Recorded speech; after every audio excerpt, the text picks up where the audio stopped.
Do you want to start? See, yeah. Good morning. This is Professor Joy, and this is our another episode of um, JoyScore podcast. I have with me Stephanie, here, our brand ambassador, and today we're going to be talking about our foundation uh, that we have created, and this is predominantly starting with my pledging 51% of my assets in uh, projects. And then I'm going to approach all the other people who might be able to help us support, including all the billionaires and celebrities of the world. And to start with, I'd like to, well, the purpose of our foundation is to help people who suffer from hunger, homelessness, and homelessness includes men, women, and children. And then people suffering from depression, anxiety, obesity, and diabetes. So that's pretty much we as the Humanity Foundation want to help. And we'll start locally from Long Beach and will continue to expand into other areas, other communities around us. What do you think is the main cause of homelessness and hunger? What do you think causes? So we could actually, I have my views, and Yeah.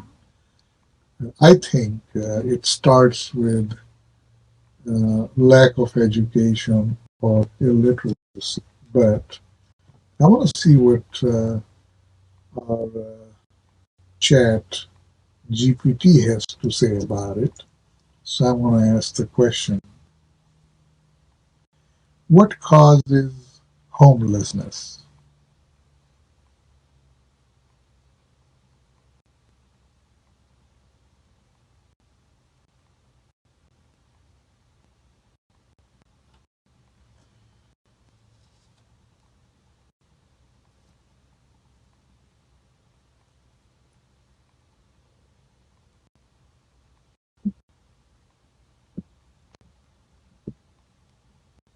Thinking? Pretty slow.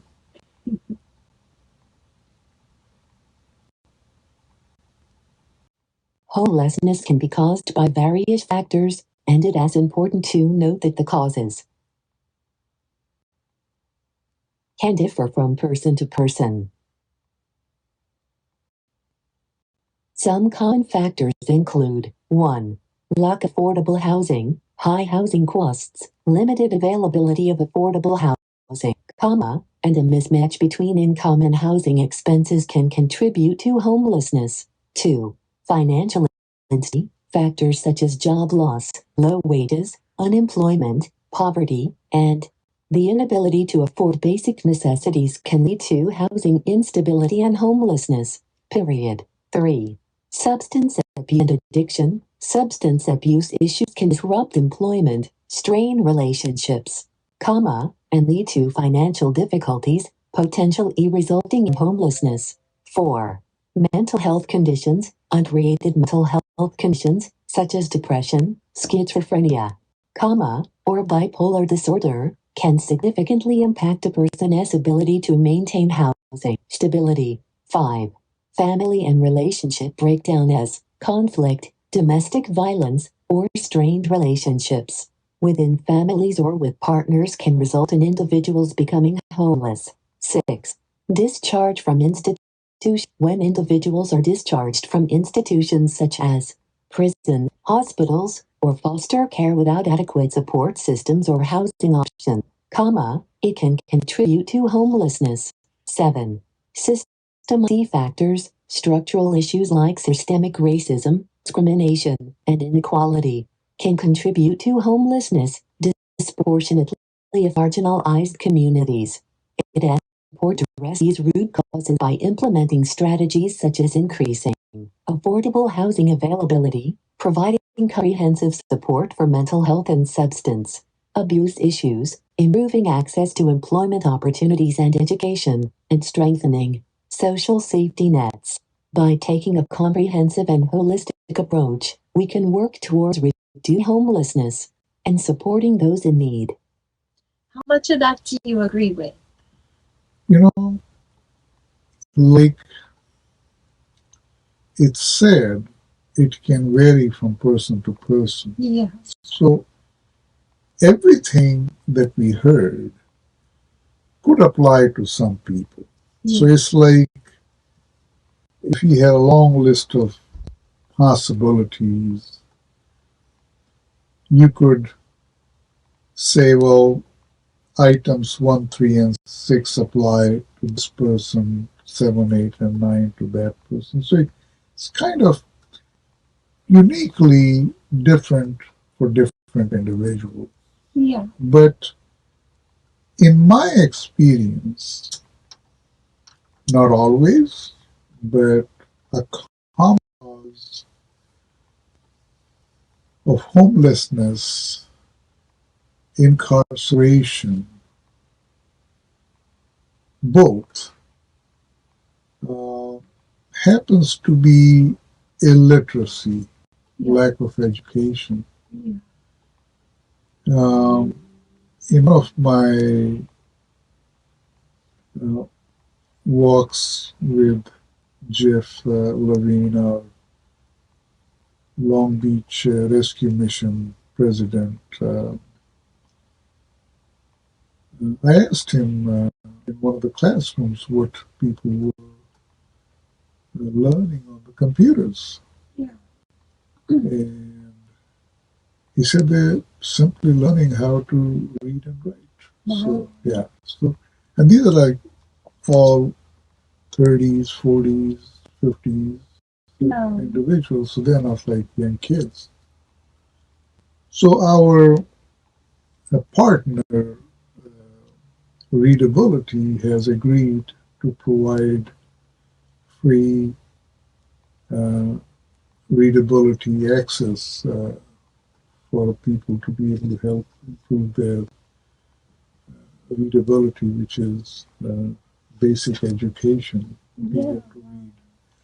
Because, when you're not able to read and write, I can see it being a major issue because you can't even apply for a job or apply for rental housing or anything. You can't even fill out an application for anything. Yeah.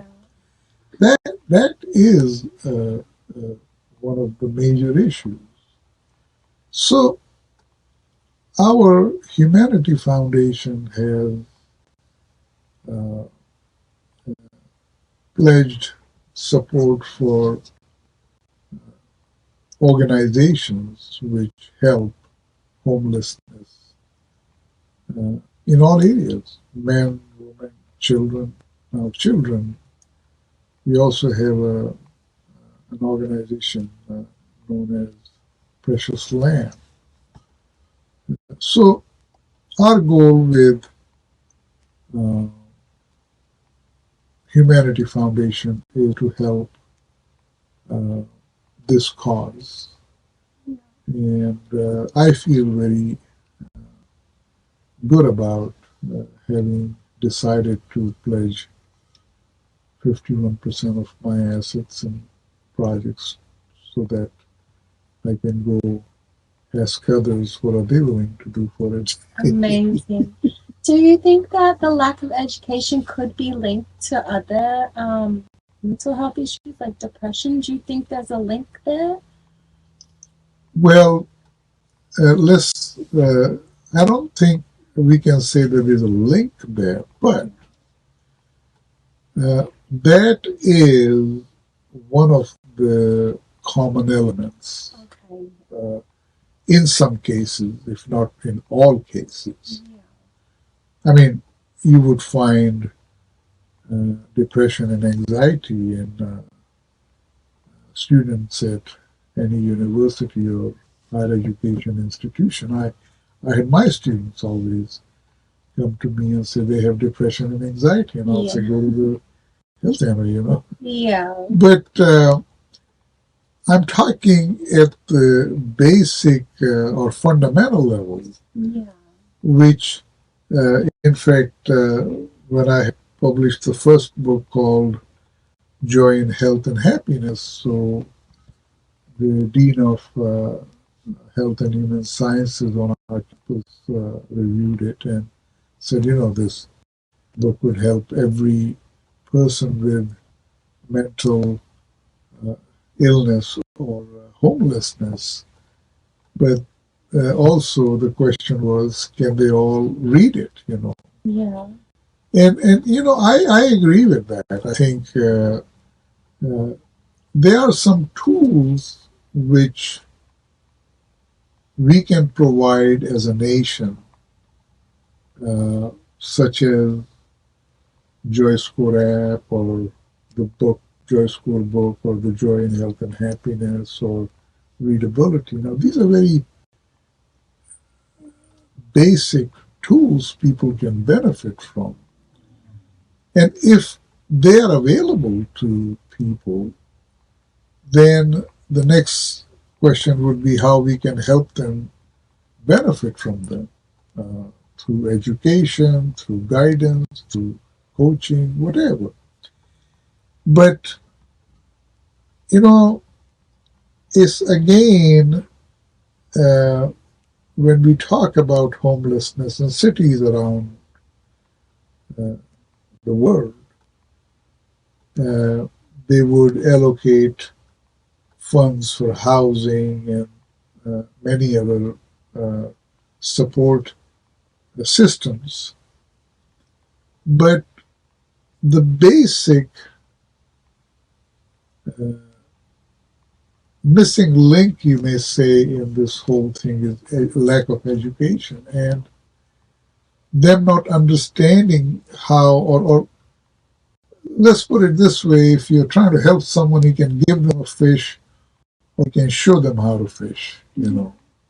So if you can give them tools so they can learn how to help themselves, would be even better than giving them just things that could temporarily solve the problem. So I think if you want to help them long term, we have to start with coaching, education, apps, books, and things like that, which can bring within them a change and transformation to help them with that drawback. So did you choose this? Did you choose to pledge to this because you feel like it's kind of a fixable situation? Do you feel like it's not an easy fix, but do you feel like it could change drastically? It's very interesting that you asked that question if it's fixable. Yeah. So here is my belief. And as an architect, designer, educator, businessman, I realized in all my years of experience that if there is a problem, there is a solution. Yeah. So it's like yin and yang, day and night. Yeah. So I believe that a problem cannot exist without the solution. Yeah. So the solution is there. Yeah. Do I have the solution? I have some ideas. Yeah. But I also know people who are trying to solve this problem. And in partnering with them, I have a feeling that we will find the solution. Yeah. So it's like the question is, can it be solved? I think yes. Wow. To what extent? That's going to depend on how successful our strategies are. Yeah. But one thing I know, if there is a place in the world we can create a prototype which can solve this problem, would be around Long Beach because that's where I am. Yeah. And we already have connected with 3 organizations and will continue to search for more, such as Long Beach Rescue Mission, uh, Precious Lamb, and Ronald McDonald House. So this is our strategy, and also Humanity Foundation would also create, because of my background in design, architecture, construction, development, business, a one-stop center for helping projects which can become, or which could be realized because of my background, and including technology. So we can bring people who have ideas and projects in mind come to this Humanity Foundation, and we provide them all the expertise and the money that we're going to be raising. So it's one-stop center for helping with all the expertise and the financial support. So that's my goal. Yeah. Now, this is something we just started, so long ways to go, but Yeah. I feel very passionate about it. What takes somebody with your background of architecture to this now, like wanting to help people? Well, Where was you know, years ago I felt, and again, I consider myself to be very blessed or fortunate to have made a lot of money early on in my life, and to realize that that's not my concern anymore or worry to, which most people deal with, is just being able to achieve financial success. To me, that was the easy part. Yeah. But then the question was, now that you have achieved it, you have been blessed with it, Yeah. what are you going to do with it? You know, Yeah. it's like, I mean, I can only do so much for myself. You know, I have had the luxury of driving very exotic cars, do anything I wanted to do, which money could buy, but then what? Yeah. So to me, this is something which I find a challenge in, Yeah. because when you have a life where there is hardly any challenge, then it becomes boring to me. Yeah. So now I feel that I have something which really is going to challenge me, and plus it is something bigger than my own ego, you know, which Yeah. is to help others. In Yeah. fact, in JoyScore, we've been having this discussion and exploration of trying to find what gives us as as human beings the highest level of joy. And the answer always is by helping others. Yeah. So here is my project to get a lot of joy out of helping others, and not just a little bit of, but a lot of people. Yeah. So I think I have a perfect project to dedicate my life to. Yeah, that's amazing. So Thank you. So I think with this we can close today's podcast. And Stephanie, thank you. Thank for you. joining us today. And next week we'll go back to the normal session with Professor Metzger also with us. Yeah. And have a great day. Thanks. Thank you.